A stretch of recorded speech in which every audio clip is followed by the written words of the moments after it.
Hello dear friends, today I would like to talk about Dostoevsky, and I would like to talk about him because I've got a comment from Ryan O'Neill in one of my previous videos, and he asked me to talk a little bit more about Dostoevsky and Tolstoy. Today it will be a very short outlook on Dostoevsky. You are able to find a lot about him on YouTube, on the internet, and I would like to talk today specifically about his notion, about his idea of religious consciousness, the strength and at the same time the difficulty for perception of Fyodor Mikhailovich Dostoevsky works lies in the fact that his protesting view of life is illuminated by the light of religious consciousness.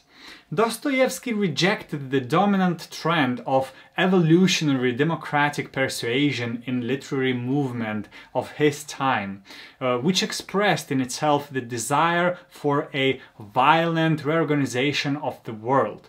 He foresaw the terrible consequences to which such paths could and did lead Russia in the end. In The Crime and Punishment in particular, main character Rodion Raskolnikov tried to overcome his own weakness and lack of will with his Napoleonic theory within him. Raskolnikov and Svidrigailov are representative of just that view, according to which every strong man is his own master and can act as he pleases. Everything is allowed to him up to murder, and they commit it. But this right suddenly turns out to be the greatest sin. Raskolnikov remains to live only by turning to the faith of God's truth, while Svidrigailov, who does not have it in him, perishes. The sin of self-deification can only be atoned for by the deed of self-denial. Another example of this idea in Dostoevsky's works is found in Demons, written 6 years later. A whole community of people is dying, obsessed with the idea of a bloody social overturn, and on the eve of it committing a brutal murder. It is not accidental that Dostoevsky took fragments of Pushkin's poem Demons as an epigraph to the novel. Just listen to these words. The whirlwind of devilry inevitably drags the demons themselves into the abyss. The sowers of the chaos are reaping a sinister harvest, even greater chaos and their own doom.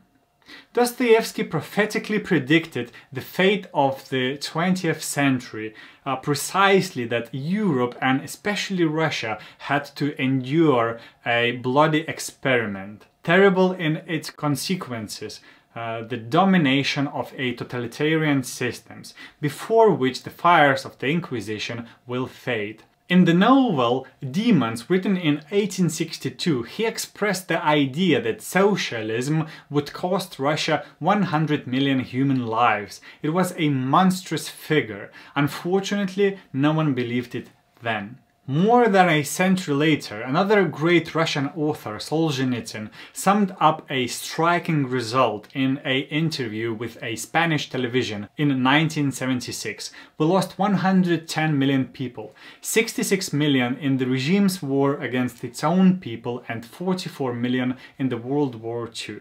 Dostoevsky was right, but several years before the Demons he had already put forward this idea, a cursory remark by Porfiry Petrovich addressed to Raskolnikov. It's still good that you just killed the old woman, but if you have invented another theory, you would have done it 100 million times more monstrous. It might seem that today's video is quite depressive and dark, but it is not exactly so.